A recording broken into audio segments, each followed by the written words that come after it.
This comes from the good folks over at CNN. Please don't take that personally. I just realized that as soon as you say the good folks at CNN, Joe Hankin broke out in a rash. If you don't like watching them, don't take that as a signal. I'm not signaling. That was just a phrase. This is the world we live in now. I feel like I have to qualify crap like that. Anyway, from the folks at CNN, there's the safe version. Every DoorDash employee, from engineers to CEO, will need to make a delivery this year. I think this is a fabulous idea. This is at least once a month.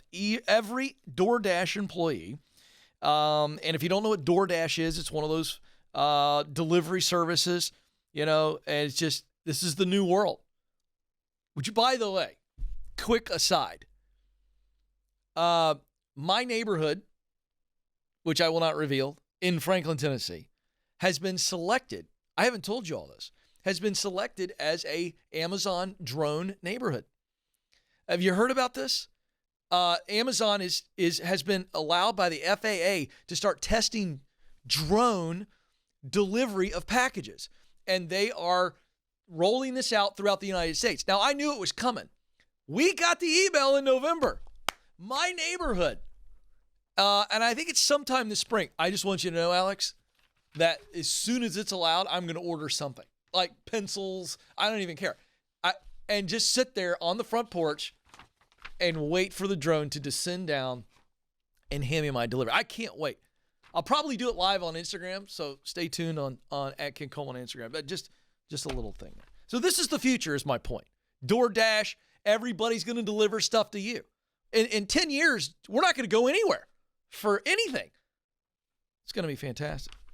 All right, so here's the deal. DoorDash spokesperson released a statement. As the company grew, the founders wanted everyone to experience different parts of the product so we could get closer to all of our audiences and understand how the product works. Fabulous statement. I wouldn't change anything about it. I think this is great. I absolutely love this story. The statement goes on, by engaging as a dasher, and that's a person who would go out in the field, supporting a merchant or shadowing a customer experience agent, employees will learn firsthand how the technology products we build empower local economies, which in turn helps us build a better product. So this is great. I'll guarantee you there's some disgruntled people. They mention it in the article, but I didn't want to focus too much on the negative.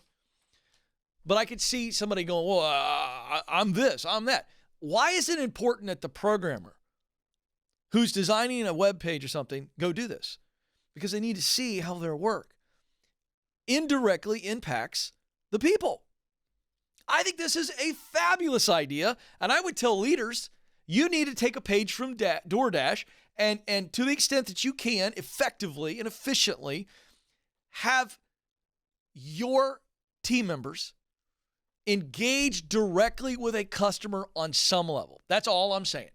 Whatever your product or service is, I think it's really important that through the course of a 12-month cycle, that every employee, every team member, from the developer to the janitor, from the COO to the accountant, they need to engage with the customer, the vendors.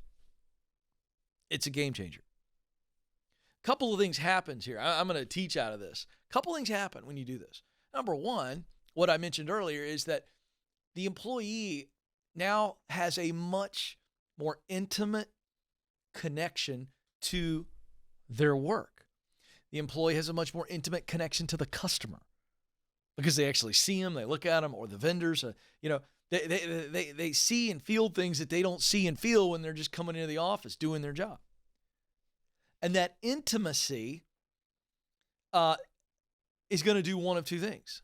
It's either going to fire them up, or it's going to reveal that they're just there for a job. Now, fired up means different things to different people. But you as the leader, listen to me, leaders, when you take people who don't ordinarily engage with the customer or vendors, I keep throwing vendors in here because in my mind, a vendor is a customer, because if you rely on vendors, they're a huge part of your business. So I think you got to treat them just as well as you treat customers. So that's why I'm saying this. So if your employees have that intimate connection and experience, they see it, feel it, smell it, the whole thing, it will fire them up because they'll see, hey, my work, I know my work matters, but I really know it. I really know it. And one of two things will become clear. It'll become clear that they go, oh, I see the connection. I feel the connection. Yeah, okay. I got a little extra juice, whatever that looks like for their personality type, right? Or it's kind of like one of these numbers, which, by the way, I know that look because that's what I get from my 3 teenagers on a regular basis, right? It's just kind of like, okay, well, whatever, Dad, right? It's the, okay, whatever. They could have a bad attitude about it. They could have an indifferent attitude about it. Either one of those attitudes ought to be a red flag to you, leaders. Something's wrong. Something's missing. Something's confused. Because they shouldn't react that way. It's a job for them. It's not missional. It's not on purpose. There's no passion there. Now, I'm not saying that can't be resurrected, but that is a warning sign. And you have to address it. Fabulous leadership technique. Great for the brand. Good on you, DoorDash. I love it.